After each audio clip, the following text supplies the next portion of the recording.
Olá, alunos! E a aula de hoje será sobre o tema As transformações da economia brasileira no século XX e de que forma o nosso país, Brasil, transformou-se econômico, político e socialmente nos últimos 100 anos. Em seguida, trataremos do tema desenvolvimento econômico, pensando sempre nas políticas dos diversos governos que passaram pela história brasileira e também as transformações sociais, políticas e, claro, econômicas que resultaram no padrão de desenvolvimento que nós vivemos hoje em nossa nação. O entendimento do desenvolvimento econômico do Brasil passa necessariamente pelo conhecimento e profunda análise do que ocorreu no Brasil de transformação a partir do final do século XIX, a partir da República, 15 de novembro de 1889. O Brasil, a partir dessa data, começa a se transformar e posicionar-se no mundo de forma diferente. A economia brasileira, a partir da última década do século XIX e início do século XX, começa a se preparar para um padrão de desenvolvimento com o qual ela não estava acostumada. Uma economia que vinha há quase 500 anos desenvolvendo-se e crescendo a sua exportação de produtos primários, basicamente, agricultura e alguns itens da pecuária.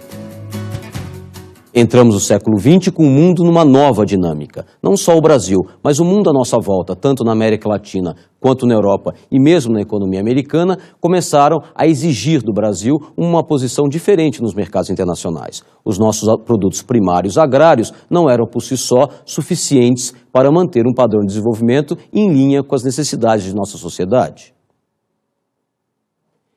Desta forma, o governo do Brasil precisou trabalhar os principais pontos ou principais gargalos de nossa economia, como, por exemplo, a questão do investimento, a carência do investimento interno e a carência da poupança interna no Brasil, que não permitia o investimento e o crescimento das indústrias num padrão compatível e competitivo no mercado internacional. E competitividade no mercado internacional exigia do Brasil maior investimento em infraestrutura, maior investimento em portos, maior investimento em estradas e maior investimento em escoamento de sua produção. Mas como investir com um sistema financeiro pouco desenvolvido, com empresariado com pouco histórico na área do desenvolvimento privado e a necessidade do Brasil de abrir o seu mercado para produtos internacionais? Portanto, quando estudamos o Brasil no início do século XX, nas duas primeiras décadas antes da crise americana de 29, nós temos que pensar num país que começa a caminhar rumo ao desenvolvimento. Inicia um lento e gradativo processo de industrialização, mas ainda muito embrionário e muito primário. Vamos agora a um texto do José Pascoal Rossetti, que trata muito bem a respeito dessa ligação entre a importância do entendimento macro e microeconômico no estudo do desenvolvimento econômico. As razões das mudanças são facilmente reconhecíveis. Beiram a obviedade. Elas derivam das novas realidades e dos novos desafios que têm marcado praticamente todos os campos da ação humana nesse final de século. Na área econômica, mudanças de alto impacto têm levado à revisão de conceitos e dos próprios fundamentos de muitas matrizes teóricas.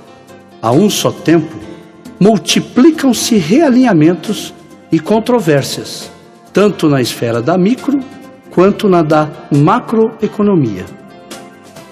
Portanto, alunos, o entendimento do desenvolvimento econômico do Brasil, conforme estudaremos nessa nossa aula, exige de nossa parte um entendimento profundo das transformações. É impossível entendermos economia sem entendermos transformações sociais, sem entendermos contexto histórico e sem entendermos para onde exatamente o Brasil pretende caminhar no início do século XXI. Quando estudamos o Brasil, lembramos sempre que foi uma das nações que mais se transformou no século passado. O Brasil parte de um modelo agrário exportador e transforma-se de forma crucial e forte em uma economia diversificada, exportadora e com um mercado interno muito dinâmico. Essas recentes transformações do Brasil têm a sua causa básica nas políticas econômicas estabelecidas pelos governos e na economia como um todo, que sempre mostrou um dinamismo a despeito das dificuldades e dos entraves normais e comuns numa economia não desenvolvida, ou seja, uma economia que vive ao redor das grandes nações industrializadas. O entendimento dessas transformações passa necessariamente pelo entendimento do nosso desenvolvimento. Qual foi esse padrão de desenvolvimento? Certamente não há um modelo único. O Brasil experimentou no século XIX, no início do século XX, em meados do século XX, após a Segunda Guerra Mundial, nos anos 70, nos anos 80, modelos muito diferentes de desenvolvimento. Estudaremos cada um desses modelos com mais profundidade no decorrer da nossa aula. Entretanto, vale a pena lembrar que esse desenvolvimento teve padrões muito diferentes um do outro e com velocidade de crescimento do Produto Interno Bruto, nosso PIB, também diferente um do outro. O Brasil sempre viu o desempenho econômico ligado à questão da sua estabilidade econômica. Um país em desenvolvimento, um país que se localiza na esfera ao redor das economias industrializadas, precisa lembrar sempre que estabilidade econômica é crucial para o desenvolvimento econômico. Mas o que vem a ser essa estabilidade econômica?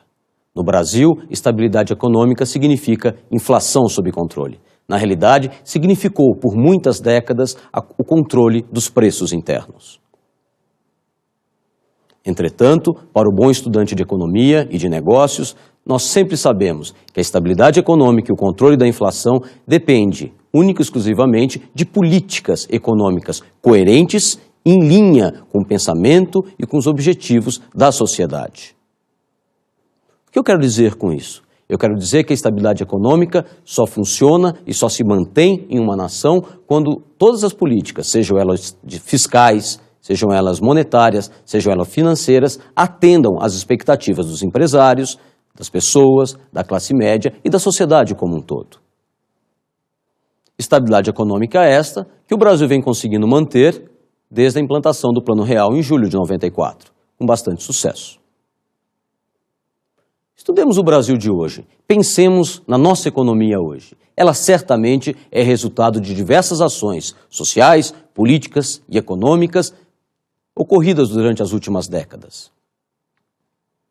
Mas o Brasil hoje, ele está bem, melhor ou pior do que o passado? Ele está melhor em termos de estabilidade econômica, mas ele ainda sofre influências da economia mundial. Vivemos hoje em uma sociedade globalizada, uma economia mais globalizada ainda, que interfere direto ou indiretamente no desempenho dos outros países à nossa volta. Logo, o desempenho do Brasil tem reflexos na América Latina, do mesmo jeito que o desempenho de uma economia americana ou europeia, por exemplo, também influencia a sociedade brasileira e a economia brasileira. De que forma, então, o Brasil pode preparar-se e conviver com essa nova realidade? Ou seja, a realidade de um mundo globalizado, a realidade de uma economia que hoje trabalha não exclusivamente e voltada aos interesses internos de um país. Uma economia que tem que trabalhar e preparar-se para atender às expectativas do mercado como um todo, um mercado globalizado.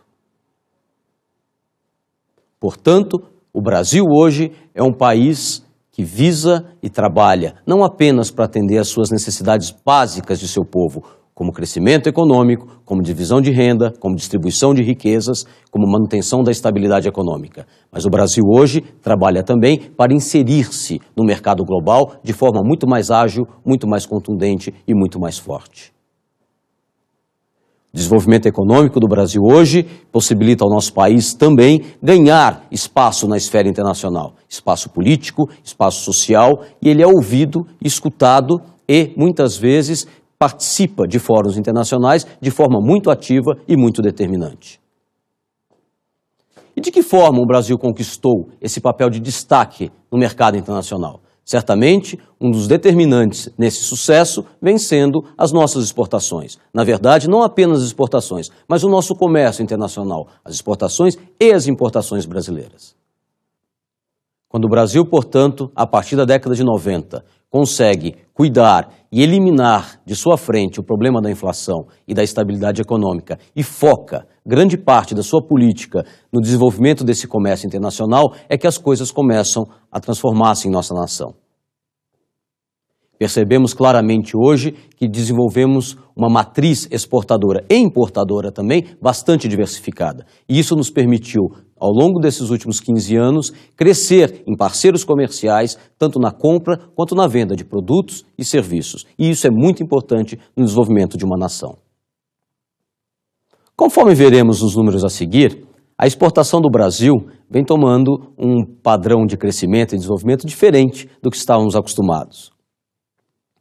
O Brasil, por muitos anos, teve os Estados Unidos da América como seu grande parceiro comercial. Os Estados Unidos ainda é o nosso grande parceiro comercial, não apenas do Brasil, das grandes economias mundiais. Entretanto, essa parceria vem mudando. O Brasil vem conseguindo diversificar e, conforme veremos nos números, vem diminuindo gradativamente a sua dependência do mercado americano. Isso é bom?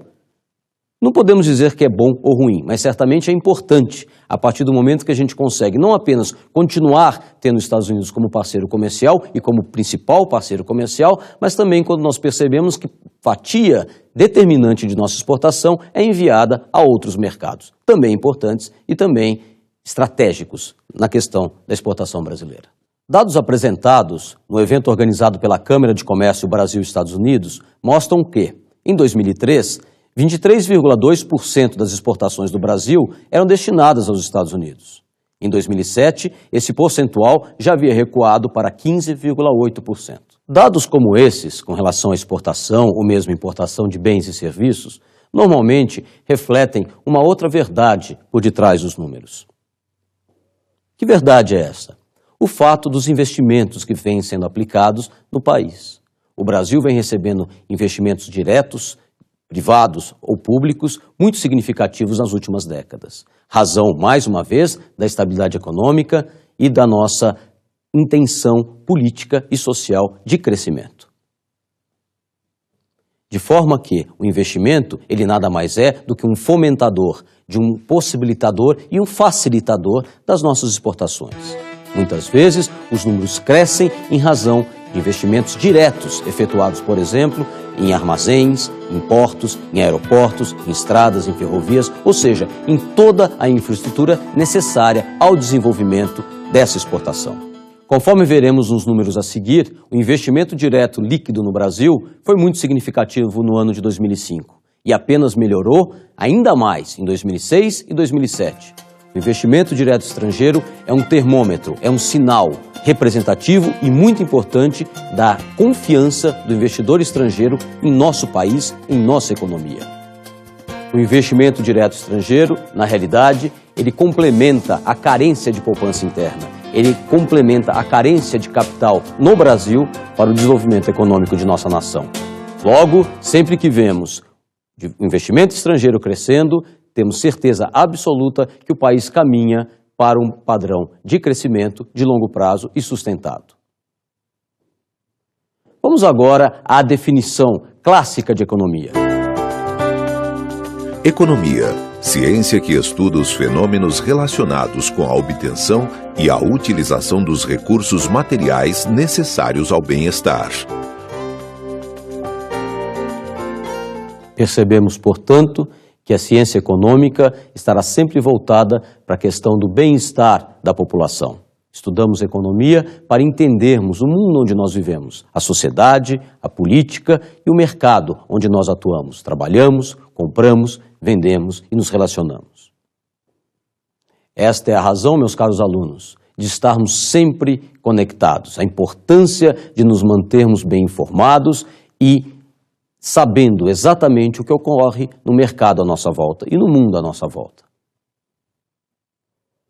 Por isso, o papel da imprensa é importante numa sociedade como a brasileira. Uma imprensa livre e que consiga, na medida do possível, passar aos seus leitores, às pessoas que ela informa, sejam eles através da imprensa escrita, ou mesmo televisionada, ou rádio, ou que seja, informações precisas com relação à economia, política e negócios.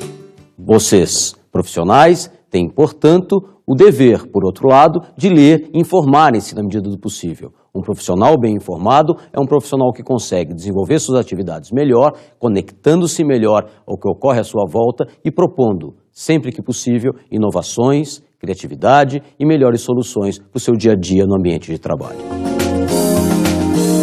Economia mundial. Mas quem é quem na economia mundial? Como se comportam esses atores dentro de um mercado amplo, globalizado e tão dinâmico como esse que nós vivemos hoje no século XXI? Nós temos na economia mundial atores com maior peso e menor peso. As economias centralizadas ou industrializadas, como Estados Unidos, Europa, Canadá, Japão, por exemplo, são as economias que normalmente detêm maior poderio e maior influência no jogo político, econômico e social do mundo. As economias centrais industrializadas, sejam elas dos Estados Unidos, do Canadá, da Europa ou mesmo do Japão, são as economias que nós podemos chamar de locomotivas do mundo, da economia mundial. Logo, o desempenho dessas economias afeta diretamente o desempenho das economias ditas em desenvolvimento. Mas o que vem a ser uma economia em desenvolvimento? Como o caso do Brasil, por exemplo. São economias que mais recentemente, nas últimas décadas, começaram a transformar o seu mercado interno de forma a aumentarem a sua influência e o seu crescimento e o seu papel no mundo globalizado. Economias como o caso do Brasil, China, México ou mesmo Índia são economias hoje que detêm não só uma parcela substancial do comércio internacional, como um papel preponderante no desenvolvimento econômico globalizado. Quando pensamos no Brasil, quando pensamos numa Índia ou mesmo no México, lembramos de economias dinâmicas, um pouco diferentes das economias europeias e americanas, por exemplo, mas que guardam no eixo central de seu desenvolvimento o capitalismo e a necessidade enorme de desenvolvimento dos mercados.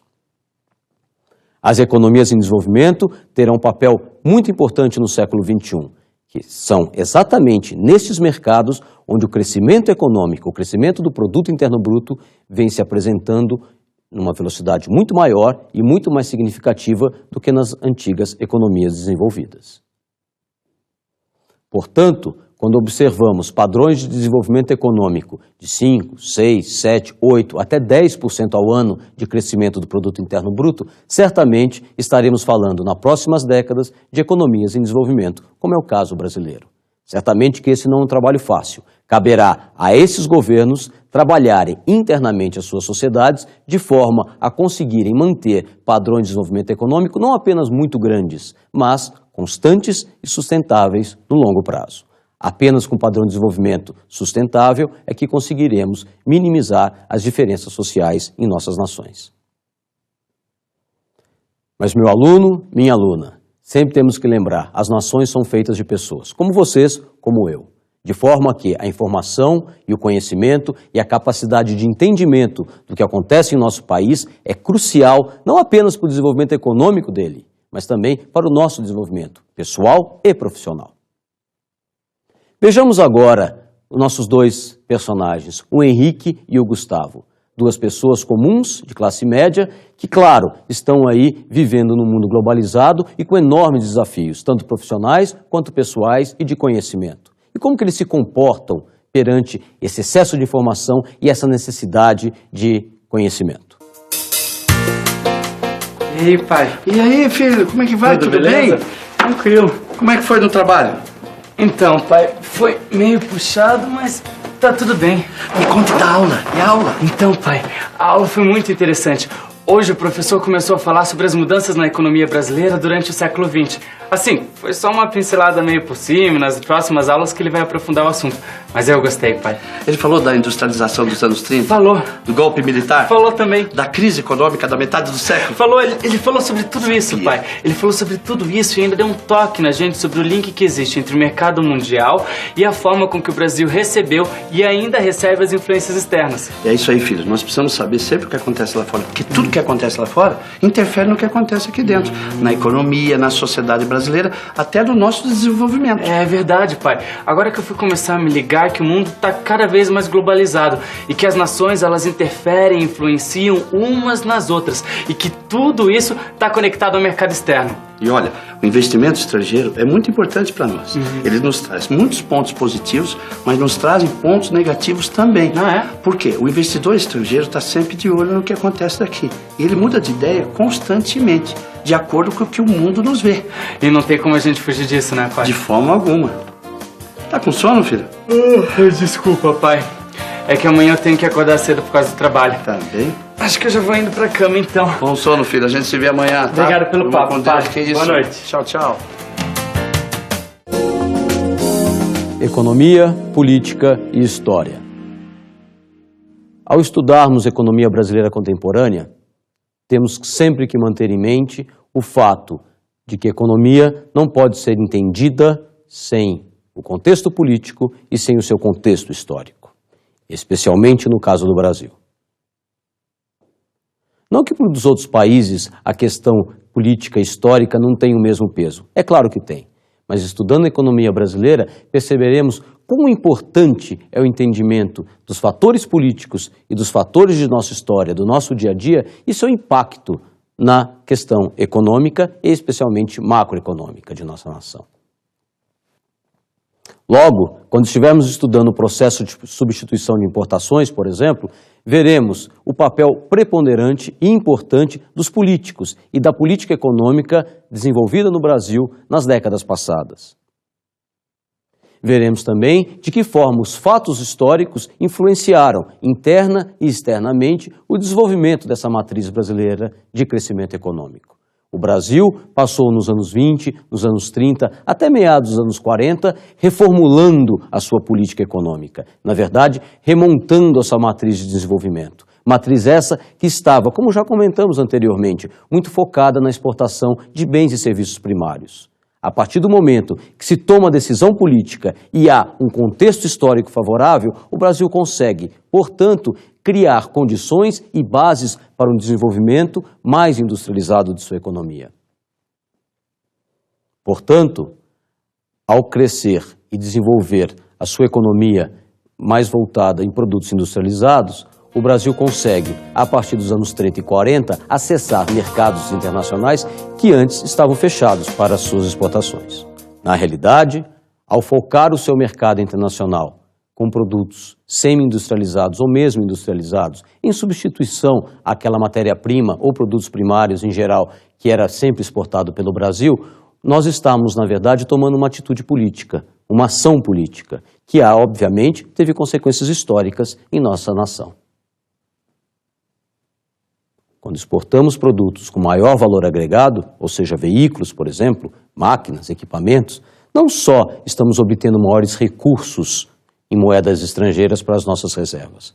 Ao exportarmos esses bens, estamos também criando valor, desenvolvendo tecnologia e crescendo a nossa economia em passos mais largos.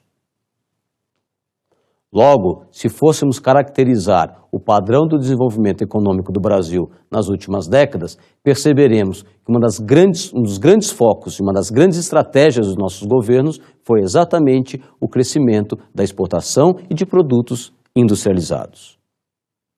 E, por outro lado, foi a capacidade de substituirmos importações, ou seja, conseguirmos, na medida do possível, produzir internamente tudo o que fosse necessário para a nossa economia. Não era uma questão de autossustentabilidade apenas, ou de total autossuficiência de nossa economia, mas sim uma estratégia política e histórica voltada à segurança, podemos dizer, nacional. Muitos governos preocupados com essa questão da segurança nacional e com a capacidade de autossustentabilidade de nossa economia foram os governos mais focados no crescimento de longo prazo do Brasil. Certamente que tudo isso só pôde ser feito com uma política desenhada, clara e objetiva de estratégia de desenvolvimento. Vejamos agora, alunos, um clipe que ilustra muito bem esses diversos padrões de desenvolvimento adotados pelo Brasil nas últimas décadas e de que forma cada um deles impacta e, ao mesmo tempo, dá sustentabilidade ao que nós vivemos hoje na economia brasileira. Durante a história, a economia brasileira passou por várias fases e vários momentos. Cada um deles foi fundamental para criar os alicerces do cenário econômico atual. No século XX, as transformações foram mais rápidas e evidentes. Logo no início, o mundo entrou em guerra com ele mesmo. A década de 20 foi marcada pela quebra da Bolsa de Nova York. No Brasil, a década de 30 marcou o início de uma industrialização mais consistente. Veio a Segunda Grande Guerra, a Era Getúlio Vargas e o plano de metas de Juscelino Kubitschek, junto com sua proposta dos 50 anos em 5.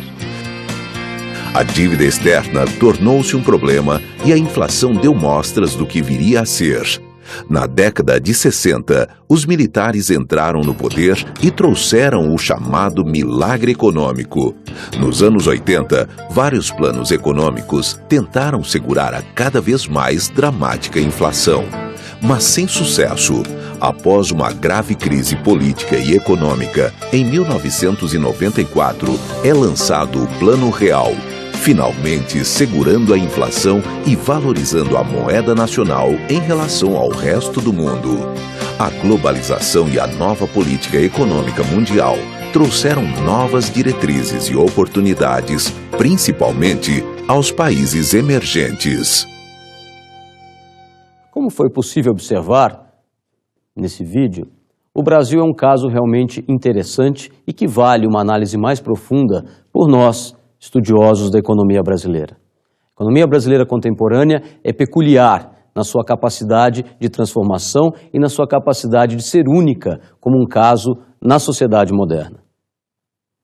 O que eu quero dizer como um caso único na sociedade? Na verdade, o Brasil foi um dos países que mais cresceu o seu produto interno bruto, o seu PIB, no século passado. E foi também o país que mais passou por dificuldades dentre todas as economias em desenvolvimento. É certamente muito difícil imaginar, na posição de um europeu ou um americano, conviver com inflações de 2%, 3% ao dia, quando normalmente numa economia industrializada a inflação não passava de 3% ao ano.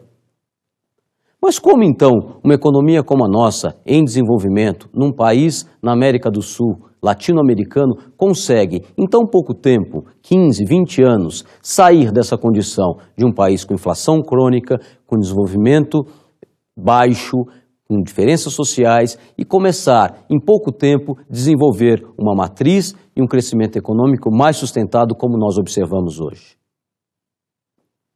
Seria muito fácil dizer que tudo o que ocorre no Brasil hoje em termos de desenvolvimento e crescimento econômico, contenção da inflação, atração de investimentos privados e tudo mais, depende única e exclusivamente das ações feitas desde o Plano Real em 94. Sabemos que isso não é verdade. O que ocorre no Brasil hoje é uma junção e uma somatória de diversas ações de diversos governos desde a República, basicamente. Nesses 200 anos da chegada da corte portuguesa ao Brasil, em 1808, procuramos também muitas vezes encontrar lá no histórico, lá no passado, razões para o Brasil ser como ele é hoje. Muitas vezes olhamos o Brasil hoje e criticamos ações do passado, mas temos que ver essas ações do passado como matriz e como sementes de muita coisa que é feita hoje positiva na nossa nação e na nossa economia.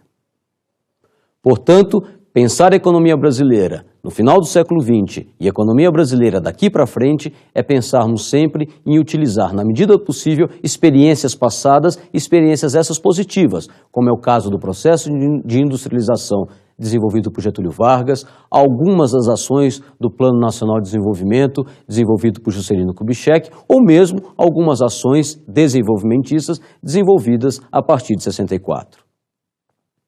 Não é simplesmente criticar, avaliar positiva ou negativamente uma ação política ou econômica, e sim buscar, dentre as diversas ações, o que for positivo e o que foi negativo e, na medida do possível, implementá-las daqui para frente. Mas, antes de mais nada, o estudo de economia brasileira contemporânea deverá, de nossa parte, sempre que possível, contemplar e buscar soluções para o desenvolvimento de longo prazo. E desenvolvimento de longo prazo requer necessariamente igualdade social.